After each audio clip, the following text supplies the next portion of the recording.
নমস্কার বন্ধুরা, আশা করি আপনারা সকলেই ভালো আছেন এবং সুস্থ আছেন। রাধাকৃষ্ণ চ্যানেলে আপনাদের সকলকে স্বাগত জানাই। রাধে রাধে বন্ধুরা, আমাদের সবার প্রিয় হচ্ছে প্রেমানন্দ মহারাজজি।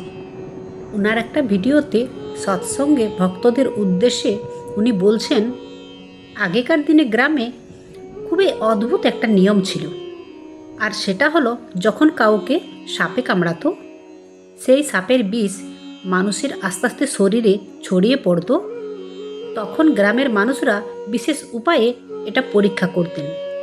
তারা ওই অসুস্থ মানুষটাকে কাঁচা নিমের পাতা খেতে দিত। আর আমরা সবাই জানি নিমের পাতা খেতে ভীষণ তেতো হয়, কিন্তু খুব উপকারী। কিন্তু সাপে কামড়ানো ওই মানুষটাকে যখন জিজ্ঞেস করা হতো পাতাটা কেমন লাগছে খেতে, সে যদি বলতো পাতাটা বেশ মিষ্টি লাগছে, তাহলে গ্রামের মানুষরা সঙ্গে সঙ্গে বুঝে যেত তাহলে বিরাট বিপদ।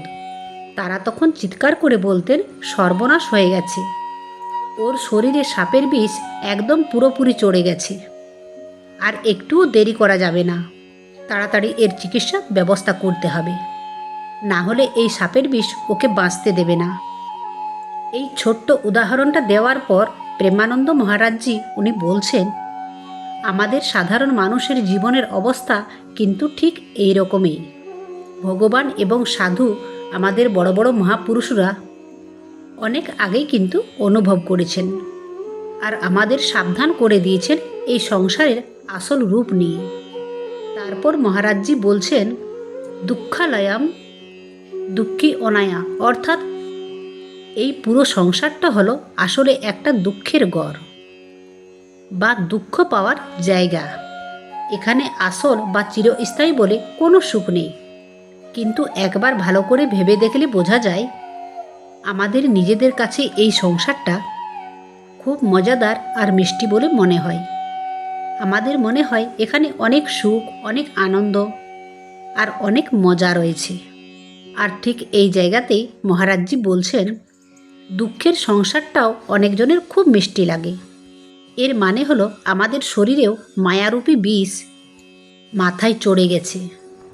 ঠিক যেমন ওই সাপে কামড়ানো লোকটার কাছে তেতো নিম পাতাটা খুব মিষ্টি লাগছিল, ঠিক তেমনই দুঃখের এই সংসারটাকেও আমাদের কাছে খুব মিষ্টি লাগছে।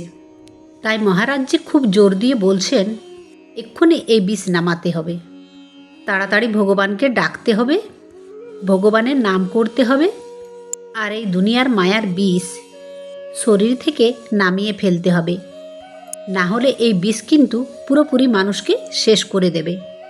তারপর মহারাজজি আমাদের আরেকটা খুব গভীর কথা খুব সহজ করে বুঝিয়েছেন। এখন যদি সঠিক অর্থে বিচার করে দেখা হয়, তাহলে আমরা এই সংসারে যে সুখ আনন্দ অনুভব করি, সেটা আর কেউ নয়, স্বয়ং ভগবানই।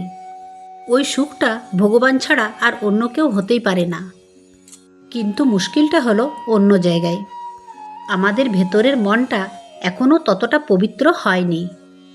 আমাদের মন এখনও সেই অবস্থায় পৌঁছায়নি যেখানে আমরা সব কিছুর মধ্যে ভগবানকে দেখতে পাব।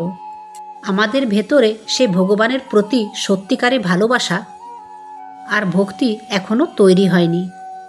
সেই কারণে আমাদের আনন্দের মধ্যে যে ভগবান লুকিয়ে আছেন, তাকে কিছুতেই দেখতে পাওয়া যায় না।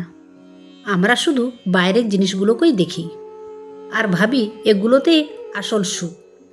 আর এই দুনিয়ায় নকল মায়ার ফাঁদে আমরা একেবারেই চিরকালের মতো আটকা পড়ে যাই।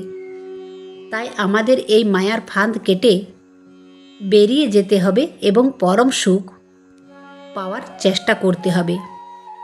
আর সেই পরম সুখ হলো স্বয়ং ভগবান। তাহলে বন্ধুরা, আজকের ভিডিওটি এখানেই শেষ করলাম। আপনাদের যদি ভালো লেগে থাকে তাহলে লাইক, কমেন্ট আর শেয়ার করতে ভুলবেন না।